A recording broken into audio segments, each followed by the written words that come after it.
Welcome everyone to Developer Dialogue, a podcast devoted to discussing games with innovative game developers. I'm your host, Jean, also known as Strategy Wargamer. Today, in our 18th episode, we are discussing Attack at Dawn North Africa with Tomislav Čipčić of Panzer Division Games. Welcome to the show. How are you doing?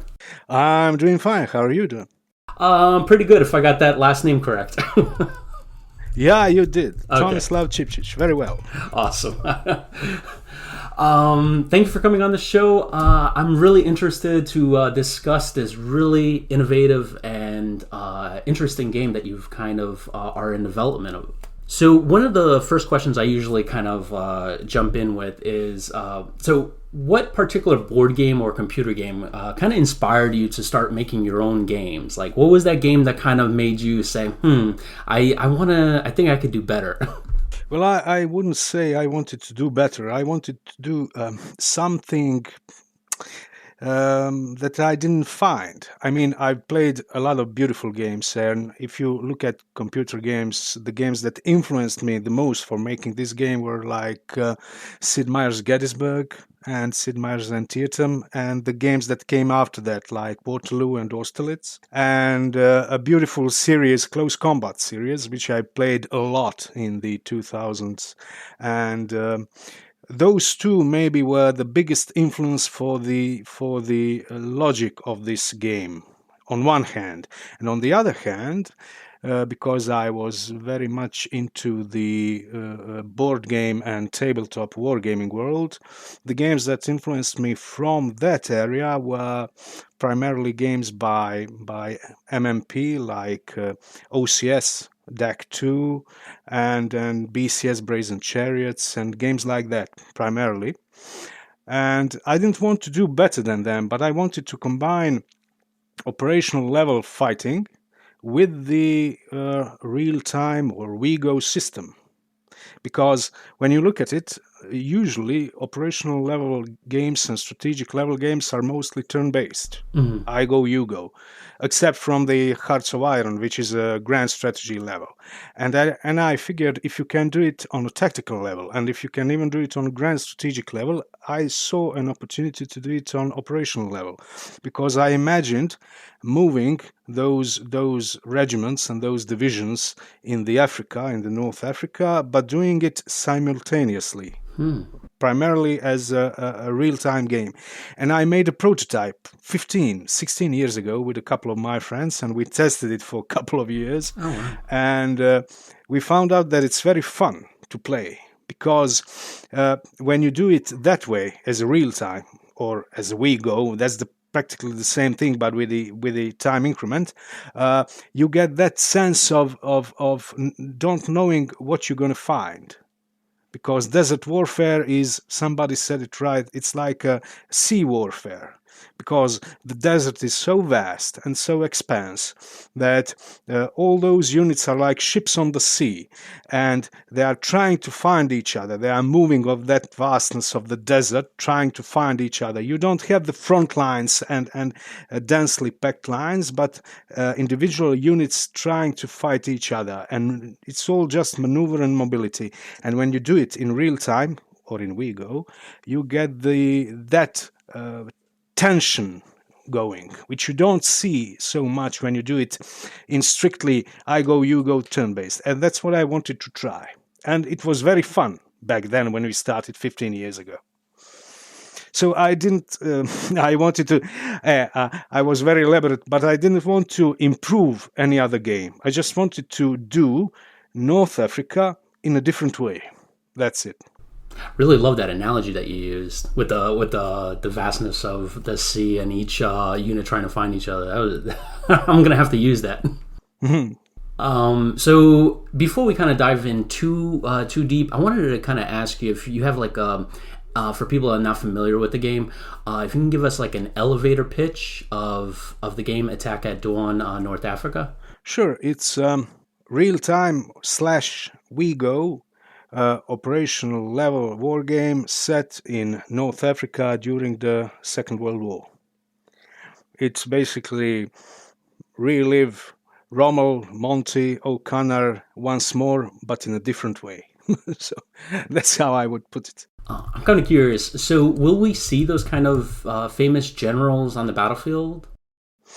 I intend in this first version of the game, because I intend to make this a series of games, I wanted to stick to the core, because the mistake I did last time, 10-15 years ago, was that I wanted to do everything, and this time I set myself a more realistic goal. I divided my ideas into segments, and I said, all right, what do I want to do in my first game?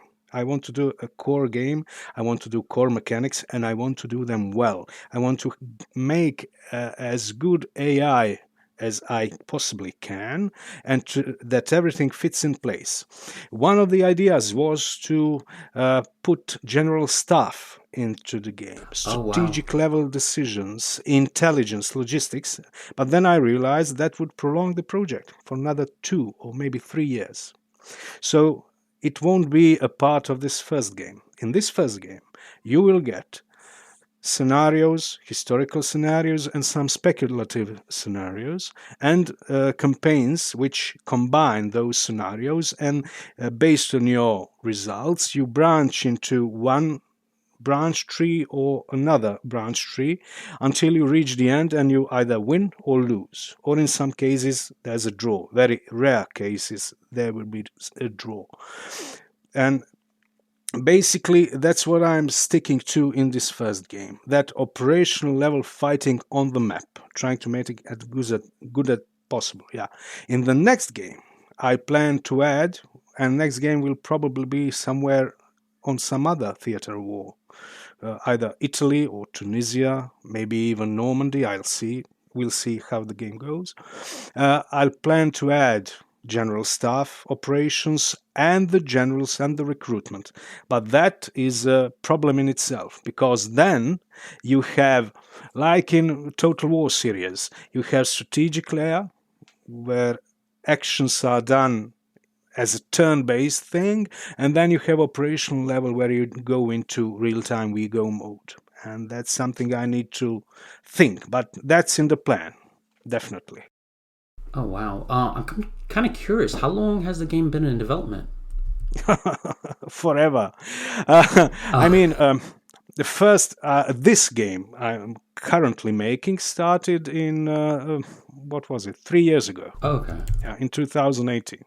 Because I made a draft design of my tabletop game, Brotherhood and Unity, and I pitched it to the publisher, and publisher accepted it, and we started the development cycle. But since that development cycle was very long, in the meantime I was nervous and a bit bored, so I wanted to use my creativity to make another game. So I started to do this game in parallel with that other one. So it took me 3 years to reach this far. But before this, as I told you, in 2005 or 2006, I developed a game almost exactly like this one, but with all the mistakes a rookie can make. And I developed that one for 6 years until the project just collapsed under its own weight. So many of the things I learned back then and many of the data I collected back then I used to make this game, like orders of battle and historical analysis. You can even go to the Access History forum, which is a great forum, where I asked the question on the order of battle of the, I think it was Crusader, Operation Crusader, and I asked that question 10 years ago. So I use that information gained from that source now, a decade later, to make this scenario Crusader. I hope that answers your question. Oh, yeah. But it kind of led me to another question. So the other games that you're mentioning, what were they focused on? The same kind of North Africa battle, or were you think of other kind of theaters of war or different wars altogether? You mean the next games in the series? The ones that you made, I think in 2005, 2006. That was the same thing. It was basically the same theater operations, and but what I did back then, first of all, we made our own game engine from scratch. Second of all, we didn't divide the grid into hexagons, but we went that each pixel can be a position where you can put your units. Then we had the effectiveness range of the weaponry. Yeah, I forgot one game that influenced us back then. It was Harpoon. Oh. Yeah, we tried, as I told you, because we tried to imitate the sea warfare on the sand. Then I used the logic of Harpoon to make this game, and it was too fiddly, if you ask me. Because this time, with all the experience I gained from the tabletop world, I realized, well, hell, I'll use hexagon grid. I'll make them move from hex to hex. That way, a player doesn't need to micromanage each and every pixel. That way, a player can just focus and see, all right, movement factor is 5. That means I can move 5 hexes in 1 hour. And it all became more streamlined. But back then, we did all kinds of mistakes. And the biggest mistake number 1, was that we didn't even think of making a single-player game. We made it multiplayer only, and that was stupid. But back then, what did I know? Now I realize that 90% of more of people will be playing the game single-player. So this time, when I started to make the game, I started this from scratch as a single-player game, and made an AI a couple of months after the start of the project. Oh, wow. Yeah, I'm kind of one of those people that plays, I would say 90% of the time in single player. Sure. All of us. So I guess since you mentioned engine, the game engine, I'm kind of curious, what kind of game engine are you using for this game? Like one of the big ones like Unreal or... Unity. Okay. Unity, I chose Unity. I because in my day job, I'm a software engineer. I've been for 20 years making business software. I have a lot of experience in choosing technology. So what I did, I made an analysis, a research of available game engines, and with all the pros and cons, to choose one which will fit me the most. And Unity had it all. It was easy to use. It was programmable in C#. And I have 20 years of experience of programming in C#, which was probably the biggest factor for me. And all of the assets are readily available. And many of the games today of the similar genre are made in Unity. So I said, all right, because it was a choice between Unity and Unreal, and I chose Unity. What benefits does the Unity engine have over Unreal for like a strategy game? It's easier, I think, to get into. That's what I think, at least for most of things, because you need to know when you do programming in C++, and Unreal is in C++, I think, it's much harder because C++ is an older language. It's a language of a lower level, and you need to think about some things which you don't have to think about in C#, like memory allocations, memory pointers, and such. And that can lead to bugs and errors in the code. So if you are not well versed in that type of programming, you are prone to do mistakes. And when I see now, after 3 years of doing this game, how much code there is, how much lists and arrays and combinations of those is there. And when I do the optimization and profiling, thank God I chose something I already know, because having to do that in a language I'm not used to would be terrible and time consuming, and there will be a ton of errors. I guess my next question would be, are you self-publishing the game? Yes. Oh, okay. Do you want to know why? Yeah, I'm kind of curious. Well, I've been approached from the start. I'm not going into names, but I've been approached and raised some interest in the publisher community. But and I was conflicted at first. What do I want to do with this? Oh. And I chose first reluctantly, and now I'm certain I did the right decision to go with self-publishing. And primarily because I love the freedom that gives me. This way, I'm not responsible to any company for any contracts or milestones or anything. this way, it's only a contract between me and my players. I'm communicating directly with them using all kinds of social media I'm on, and there is a ton of them. And that's it. If they believe me, they will buy my game, they will support my game. If I would put publisher there, publisher would give me know-how, would give me the PR visibility and all those other things, but they will also take a lot of my freedom and a lot of the share of sales. And this way, I think I can manage. At first, I was not sure, will I be able to manage all of the PR actions I needed to do, but very soon I realized I can do that. I mean, I had to create my own PR strategy. I had to find the way to communicate with all those who wanted to know anything about my game. But after 3 months of doing it, for now, I think I'm well on top of those things, and I'm glad I did it like this at first. And that's the beauty of today's world, because via internet, via social networks, via things like this, podcasts and YouTube vlogs and channels, you can really get to people. You don't need big machinery behind you, because after all, it's all about you and the player. If you can deliver that player something that is fun to play, entertaining, and has some historical value, that's beautiful. You don't need an intermediate. That's at least what I think, and that's what I learned when I made my previous tabletop game, where I did blog, where I did YouTube videos of how to play, how to pronounce the names, all by myself, and I learned to do a lot of those things. So when I can wear all these hats, why don't I do that all myself? Well, that's about it. Kind of like a jack of all trades.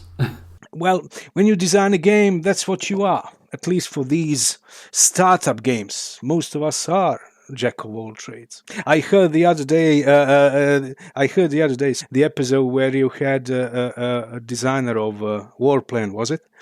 And you asked him the same question: who is in the team? And he said, me, myself, and I. And that's it. Most of us are like that. And I can't. I mean, every time I hear that, I always just get the first word that comes out of my mouth is always like, "Wow," because it's such a Herculean task. I guess that leads me to my next question. Do you have to contract any of the work out to for art or anything like that? Music. Oh, okay. I bought music because I can't I can't compose, and 3D models I bought at very good price, most of them, and some of the animations and stuff like that. But most of the graphics I do myself. Oh, wow. Because I've been doing it for like 15 years for tabletop games, and I'm very good at it. I'm very good at vector graphics and pixel graphics. So I do that all by myself, and data collecting and research, I do that all by myself, and programming, of course, and putting code together. The trick is that you don't think about it. You just do it, and that's it. And if you are good at it, great. And if you are not, find somebody who is and give him money to do that for you, and that's about it. Because if you think about the amount of work you will have to do, you would say, no, hell, I can do that. And that's what I thought at first, When I started 15 years ago, I thought I needed to be a part of a group of people, or maybe a company, to do things like this. And it's very hard when you live in Croatia back then, who back then was very far from any other part of the world. Now it's different, but in 2006 it was like that. Then I said, well, how will I ever be able to pull that off? Yeah. So I had a group of 4 people, and after a year or 2, it all came back to me mostly. They did playtesting. They helped me a lot, but all of the programming and all of the graphical design was up to me. And, well, now I realize you can do it, but you need to define your expectations. in a realistic manner. You don't need to reach for the stars, but do something that you can do in those couple of years. Wow. Kind of piggybacking off something you said earlier about the AI, can you tell us a little bit more about the AI in the game? Is it scripted, or how are you handling that? AI is the single most difficult thing I've ever done, and the single most beautiful thing I ever done, apart from my kids. So AI is something so incredible and leads to you thinking about your behavior as a player and playing the games in general and human mind in general. I've been reading a lot about it, listening to podcasts like Lex Friedman and other guys talking about AI, and reading books. I have a ton of books on AI design, and it took me a lot of time. I think a third of my time was spent, a third of project time was spent of designing some kind of AI. Wow. AI at this moment is a layer upon layer upon layer. You have a tactical layer, which decides on the movement of battalions and employing them in the tactical battle. Then you have supply layer, which cares about supplies, logistics, and stuff like that. Air layer, which tells the aircraft where to attack, where to recon. Then you have operational layer, which combines these units of the lower level into divisions and tells divisions where to go. And then you have a high level, I call it strategic level, which tells these divisions how to employ certain plans. So it's what, if you think about it, it's like a military structure translated into computer. It's a combination of a military organization and the way a player would play. And all of those are dynamic and generic. First of all, tactical level tries to find the best way to attack the enemy, to encircle him. He sends AT guns in combination with infantry and lays traps to the tanks. When he attacks fortified positions, he blasts them with the air force and with the artillery and then attacks. It doesn't go head in, it prepares itself.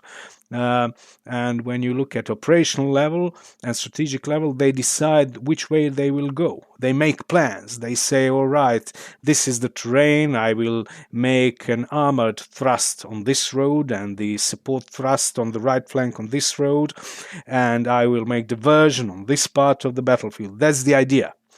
And that was probably the hardest one to do.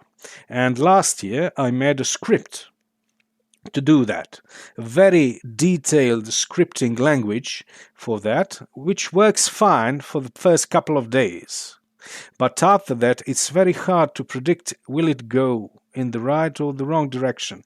And up until a month ago, I wasn't sure will I be able to do a completely dynamic and generic AI algorithms. And now finally I made a breakthrough, and I'm sure I will. I call it an advanced AI. So I'm gradually replacing all of those high-level scripts with the dynamically generated plans. So, for instance, if you look at the Battle of, Second Alamein, I had a couple of scripts of the way the Allied forces would attack. One script would be to attack historically, like on the north, and then Operation Lightfoot, and then shift a bit to the center, and then Operation Supercharge. I had a different plan where you would attack on two separate flanks and stuff like that. And now I'm making a generic AI which will look at the terrain and decide for himself.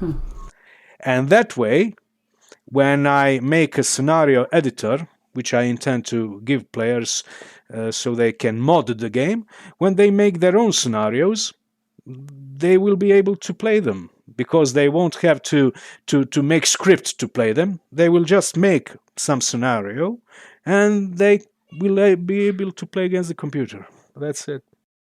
I love the aspect that you're including a snare editor in the game. I love when developers do that. It adds a lot of replayability. Yeah, you will be able to edit scenarios and make your own campaigns as well. Oh wow! And edit unit data, unit structure, everything you need. You will get a separate tool for browsing through the units and changing unit parameters in a fast and manageable way. And all of the files are in clear text JSON. So if you use some other tools that work with JSON files, you would be able to use them as well.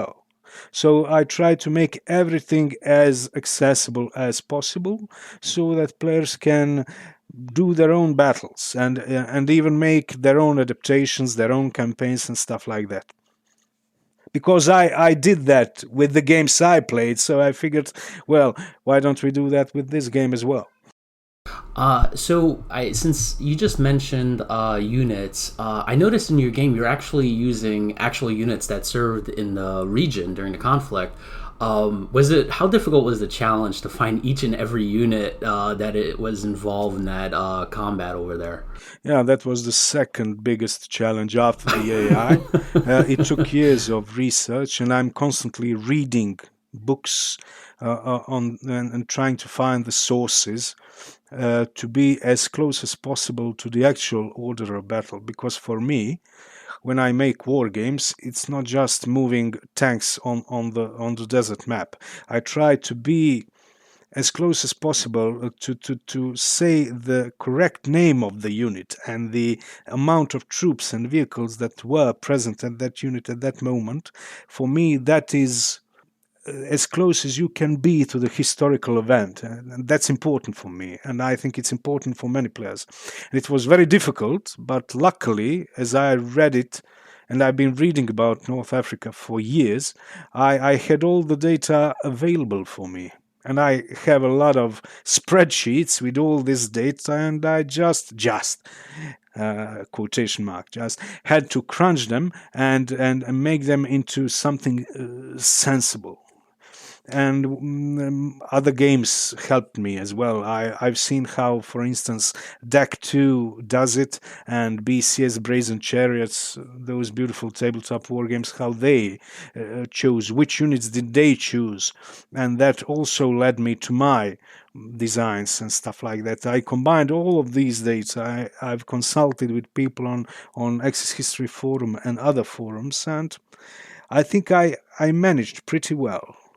And that's when I started the series I'm doing now on the website called Maps of the Desert War, where I take one battle or operation from that war and I describe it in detail as an article, and I give a lot of maps so that people can see my representation of those experiences on a historical lecture.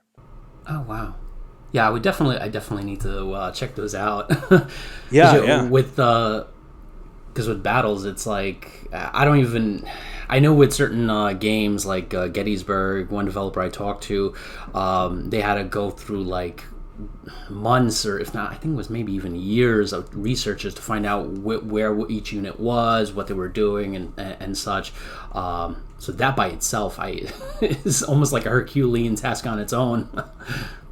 Yeah, well, luckily there is a lot of information available out there, so you can do it, but it takes time, you know.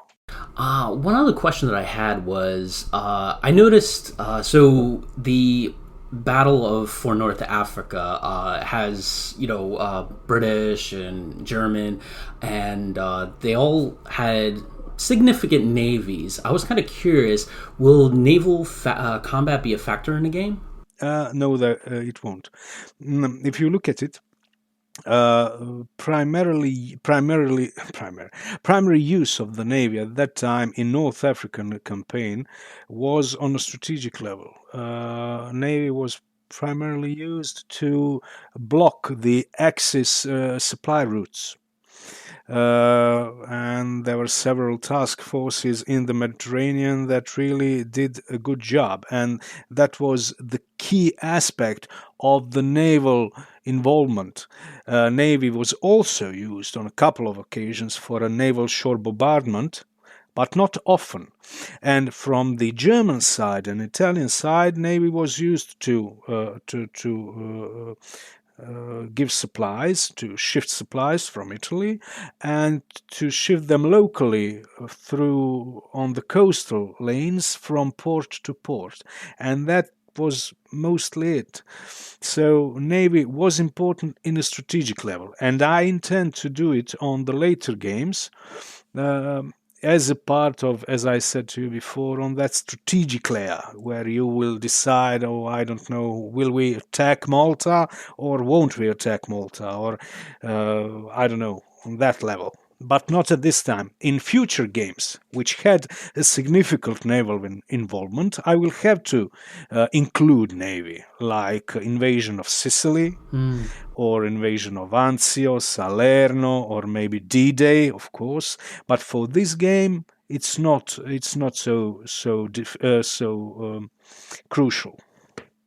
How is will fog of war be a factor in the game, and if so, how is it going to be handled? Well, pretty simple. I mean, pretty simple. Each unit has its own line of sight. Air units have also their lines of sight. Reconnaissance units have longer lines of sight, and you also have a weather. Weather can be clear, it can be rain, it can be windstorm, and when you combine all these together, you see a certain part of the map, and what you see is your practically field of view, and everything else is obscured from you. A standard logic, I would say. So you can use your reconnaissance units, you can use your reconnaissance airplanes to scout around. You also get at the beginning of the game intelligence report, where your intelligence service on the map shows you some predicted positions of the enemy and what you can expect. And that's mostly fog of war. Also, when you fight the enemy, you don't know the enemy's whole characteristics. You, for instance, know the strength, number of troops, because you can see them. But what you don't know exactly is the morale. Morale, you know only vaguely. Good morale, high morale, you don't know the exact number. You don't know when the enemy will retreat or rout. And that's one element of fog of war. And also the supplies. You don't know how much supplies enemy unit has, because supply is very important in this game. And you don't know if the enemy has supplies for half an hour of fighting or 4 hours of fighting. So you were mentioning the so supplies going to be a vital factor. So I'm assuming the roads and rail are probably going to be something I'm going to have to fight for. Yes, especially road. Especially road, because in North Africa you have only one asphalt road, via Balbia, that follows the coast from Tripoli to the end of Libya, to the border of Alexandria, and then it goes in Egypt to Alexandria and to Cairo. So you are practically fighting for that road. There are tracks in the desert, but they don't bear so many value for the supply routes, because tracks are they are made of stone and desert sand. So road is the key factor, and your supply depots, which are interspersed hundreds of kilometers one from another, and the ports. So you will be fighting for Benghazi, for Tobruk, for Matruh, places like that. You will be fighting for road between them, and you will have certain amount of fuel and ammo in each unit, but those units will be resupplied every, 10, 12 hours. And I made the system in such a way that it doesn't become too cumbersome. You get resupplied automatically from the nearest supply position, like depot or port, and the length of the supply route decides how often will you get your supplies. Because what happened, you had forward supply depots like British had, or Germans as well, and you had trucks 3-ton trucks, and those Opel Blitz trucks made supply routes to the division and back, And if that division was very far from the supply depot, it took them 10 hours to get there and get back. So if your tanks are on the move and they have supplies for 4 hours of movement on the clear terrain, after 4 hours they will be stuck and out of fuel. And they will have to wait for 6 hours to get resupplied.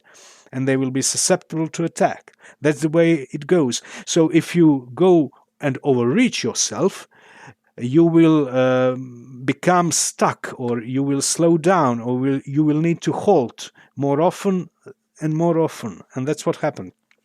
If you look at Operation Crusader, one funny thing is there's a very good book, Brazen Chariots, where a lieutenant in the 4th Armored Brigade, who was in American Tank Stewart fighting in the British 4th Armored Brigade, tells of the situation when they went in the middle of the desert in the Operation Crusader, and they found out one whole battalion of the 5th Panzer Regiment, I think, of German tanks just standing there in the middle of the desert without fuel, because they were fighting each day and they left without fuel, and they waited for the trucks, and Stuarts were thinking of attacking them, and they realized that supply trucks came and they were just refueling in front of their eyes, and they wanted to attack them while they were refueling, but the Germans have put an anti-tank defense with their 50mm anti-tank guns and stopped them, and just cool-handedly refueled their tanks for 1 hour or so,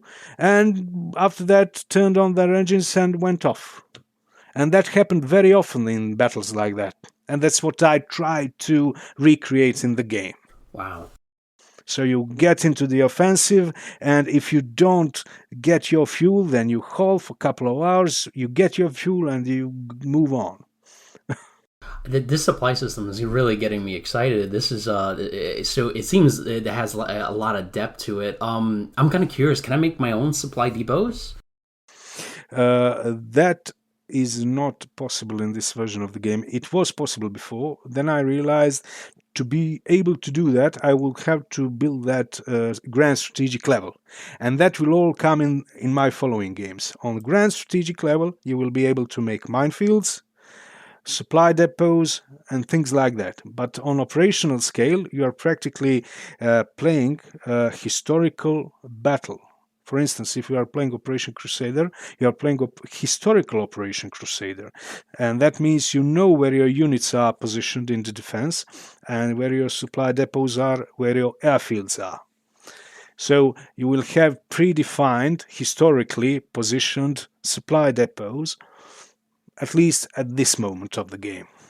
But in the future, you will make your own. But then I will have to decide how to make them, what will be the building limits, blah, blah, blah, for that grand scale. One other thing that got me motivated about the game was the different zooms there are. So different levels of zoom. Oh, yeah. So I'm kind of curious, how many levels of zoom are there, and how I guess that's my question. How many different levels of zoom are there, and can I control units from every level? Yeah, of course. I think there are now, let me see, 1, 2, 3, 4, 5. There were previously 7 or even 8, but there were too many, and they were not useful to have so many zoom levels. So I reduced that to 5, and it's more than enough. Or even, wait, no, there's more. 1, 2, 3, 4, 5. I think there are 6, sorry. 6 zoom levels. Cool. And I deliberately made the map as a top view, as you would play a war game, because I prefer to have a map which is not tilted, in isometric or 3D view, because that messes with my eyes. I can't decide on the distance between the positions, and when I look at it from the top down, from the bird's eye view, I can really see and decide where everybody is. And then I realize, well, when I have a top down view, I'll make units as top-down view, and I can zoom out and zoom in maximally. So when I zoom out to the maximum zoom level, I see the whole battlefield and all the units in one in one eye view, right, as an overview. And when I zoom in very detailed, I see a couple of hexes and I see my 3D models fighting. And because I've chosen to do it this way, I succeeded in using sprites instead of 3D models. And because I use animated sprites, 2D sprites, and not 3D models, I can make my game very fast because I don't use many resources from my graphical card. And the game runs in a very high speed, even when you zoom out as much as you can, or you zoom in as much as you can. It doesn't get stuck, and it has very many units moving all around. And what I also did in this couple of weeks, I've added another mode of view, and that is unit counters. So for instance, you can choose between models, 3D models, top-down view, or you can play it with unit counters, where each unit is like a small square with the image of the tank and combat factors and the strength on it, as you would a classical strategy war game, you know. Wow. And of course, you can every single action can be given from any zoom level, no problem. And on supply view, and you can move, you can attack, you can see everything. And when you zoom out, you only hear explosions. You don't hear the distant sounds, only explosions. And when you zoom in very far, you hear everything. Oh, I love that. And I get that 3D sound transition when you move up and you move down. I've played with it. Oh yeah, I love that. That sounds really amazing. Wow. Wow. I really love the fact that you're using sprites, because there was a number of games that I've played that actually use the full models, and it definitely does require a lot of resources, and I definitely see my frame counter go down because of that. Yeah, what I realized, many game designers try to go with the trend of using 3D models, thinking that their games will gain fidelity or gain, I don't know, immersion that way. For me, immersion is gained by good gameplay. That's why AI is important. If you have a good opponent and the game model is well set and the game controls are good and natural and the information is not overloaded, but there is good information in front of you, that's what makes a good game.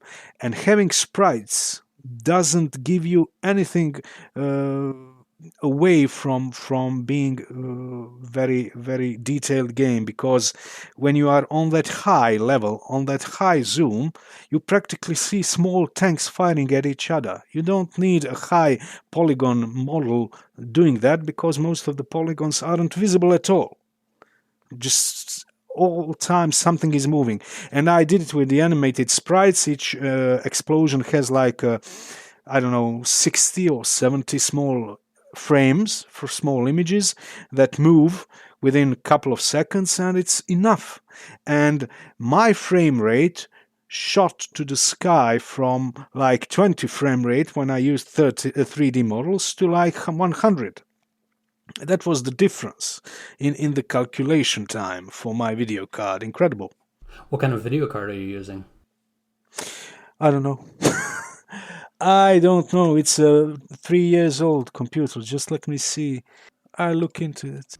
Oh, okay. Yeah, I'm just kind of curious if just to kind of like orient if my graphics card is not where yours is, I might have to upgrade myself. No, it's not. It's not anything special. I mean, I bought this computer. It's a good gaming computer, but I bought it a couple of years ago. But it's nothing on that, graphical settings. Is this? Come on. I never got used to Windows 10. I mean, I'm still thinking in that old Windows where it was much easier to get to that. Never mind. I'll find it. I'll tell you. Yeah, I'm a Linux Mac kind of guy, so I totally know what you I totally know what you mean. Yeah. Talking about that, I'm kind of curious. Will the game be available on other platforms like Linux or Mac or even mobile? I wasn't thinking of doing that, at least not for the moment, because here it is, NVIDIA GeForce GTX 1060. Oh wow, okay, that's a good graphics card. 6 gigabytes of graphical memory, so it's nothing special, and my frame rate really is 70, 80, 90, I don't know, even for the biggest ones.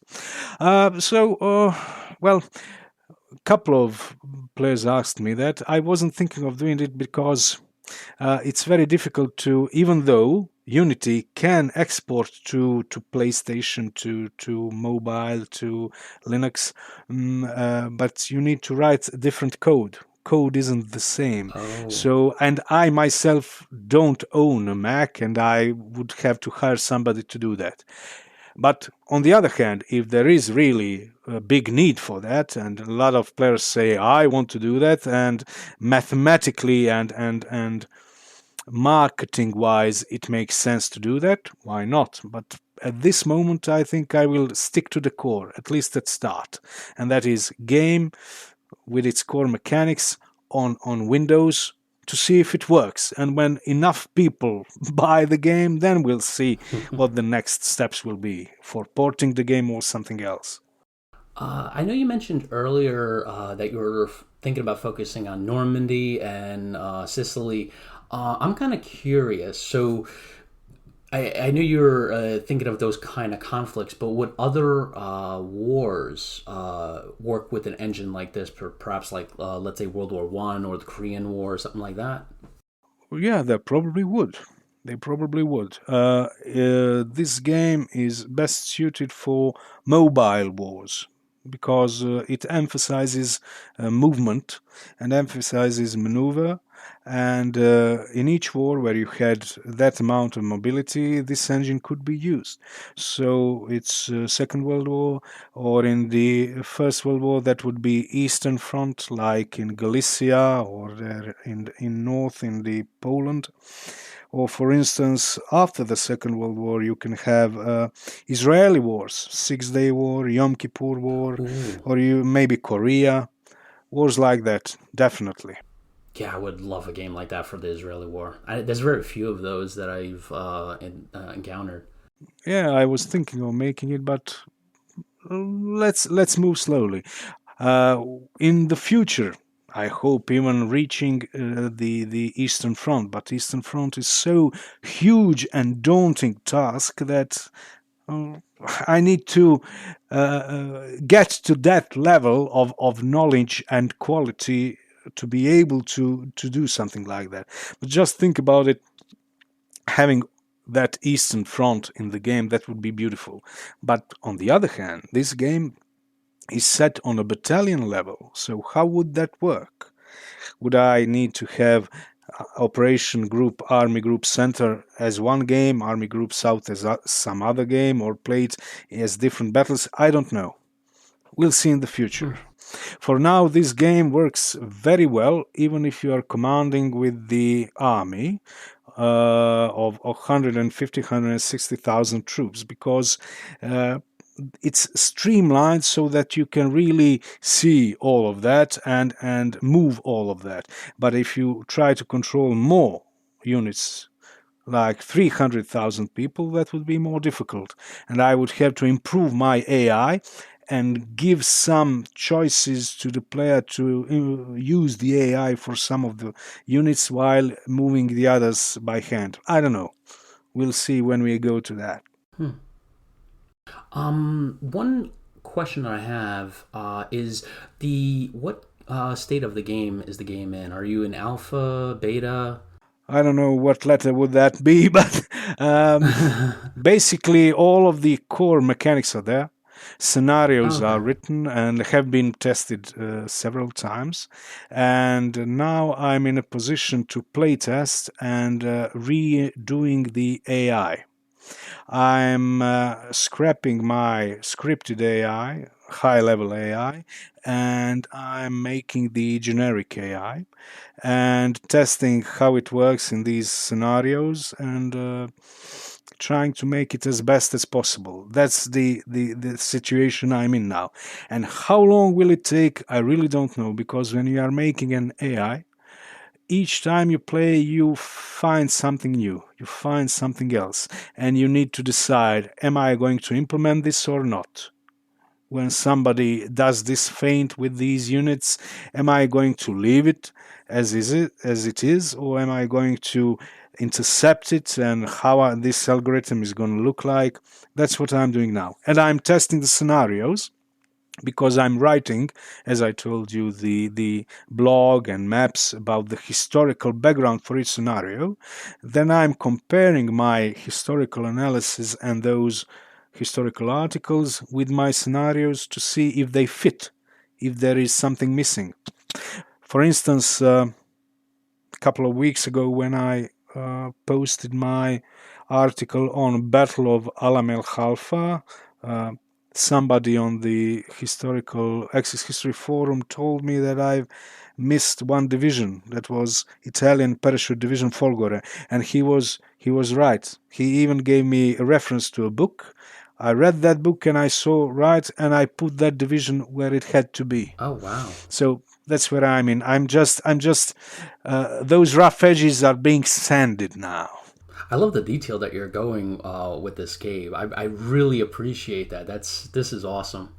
Yeah, because when you think about it, I have many people following this game on Facebook in historical groups on the Facebook, and many of them had their grandfathers fighting in those battles, And when I say that, 9th Australian Division was at the Second Battle of El Alamein, I must be very careful where to position each and every battalion of that division, because somebody's grandfather was there, and he wasn't, attacking Miteria Ridge, he was attacking Tel El Asa in the second day. And if I'm mistaken, he will tell me, oh, my grandfather wasn't there on the first, he was on the second day. But that's important for people, it's important for me. And I manage. I came to good sources, and that enables me to go to that level of detail. And people help out if they can. So I'm kind of curious, what release window are you kind of targeting? Are you aiming for like a 2021 or maybe a 2022 release? I don't know. I really don't know. As I told you, each time I test this, something new rises. And that's I pride myself on having a plan and sticking to it, I have milestones, and I had milestones for these 3 years. And when I got certain that I have the core engine there and all of the scenarios ready and tested, then I announced the game. And then I said, all right, now I'm gonna playtest my new AI engine. I'll see how it goes. But each time I test it, something new happens. So I don't know. I hope it will be... I really don't know. It won't be a couple of years. It won't be, definitely. I mean, if I don't do it by the summer of next year, I will shoot myself. Don't do that. I have to finish it, because I told myself this project will be several years, and that's it. It won't protract much longer. That's why I decided to stick to the basics. But it's too early to know about the actual release date at this moment. Sorry. And I guess the last question that I have is, in regards to like price point, where are you kind of aiming the game to be? I didn't decide on it. I was thinking when I get near the finish, I will see the similar games, what was their price point, and somewhere in that range. That to me seems logical. I mean, compared to some other games, and see where they are and go with that price point. That's what people will expect, probably. Yeah, I mean, you kind of sold me on the supply system. Once I heard that, I always like the sky for me is the limit on a really great supply system. So. Yeah, supply system was a very, very tricky, in the prequel of this game, the one I told you about that I made 10 years ago, we had very intricate supply system. You could make your own supply depots, you can destroy them, you can move them. Each supply depot had the supply level, but it was so complex so complicated that it was daunting task to manage, and people didn't have time to do that, and it didn't work. So I streamed it up, and now it works very well. For instance, you have scenarios like the first one in Sonnenblume, that's March 1941, when Rommel comes and he starts the offensive. He doesn't go into offensive. He starts with the reconnaissance, and then it turns to be an offensive, and then he moves like 100 kilometers in 2 days and gets stuck because he's out of fuel, because he went so far that his supply trucks couldn't reach him. And I wanted to give the player the ability to shift some supplies to those units and leave some other units without supplies so that he can, I don't know, relive those situations. That's what you get, for instance. Or in Alam Khalfa, when he gets very far and he stays without any supplies because that's late in the war and he has only a limited supply of fuel for like 3 or 4 days, and after 3-4 days his whole two panzer divisions are stuck in the middle of the sand. You have that situation as well. Very interesting, that supply. And you can use that to cut off the enemy and to cut off his supply, and then he needs to fall back, otherwise he's destroyed. Or even better, take his supply depot and capture his supplies.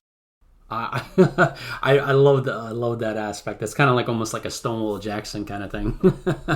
Well, that is. That's actually like Chancellorsville, definitely. Yeah. That's actually all the questions I have. Is there anything that I missed that you would like to add in or discuss? I don't know, really. It's late in the day. My head is empty. Well, I guess we could always circle back to it in a future episode if there's anything that we need to... if I missed any questions, or I'll probably actually develop more questions as time goes on, and then see if I can, especially about the supply system, probably going to dig a little bit more into that. Sure, definitely. And I also invite you to check out the maps. I mean, I'm very proud of those maps because they are, well, I saw, for instance, that Operation Battle Axe, which is one small, tiny, but very interesting, beautiful operation, very interesting and very, very decisive for the future of the war, had some maps, but those maps weren't very detailed.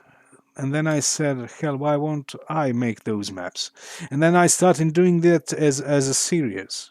One battle, one set of maps, 5-6 maps, and people find that very interesting.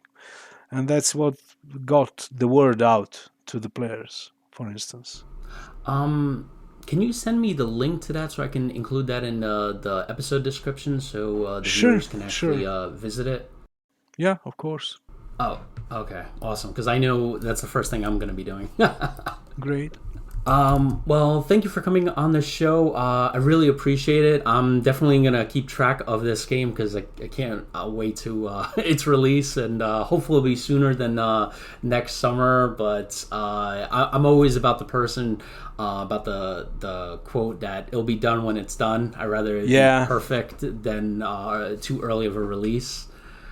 But yeah, thank you for coming on the show. I really appreciate you talking about this incredible, innovative game. And hopefully I can have you on perhaps before you release.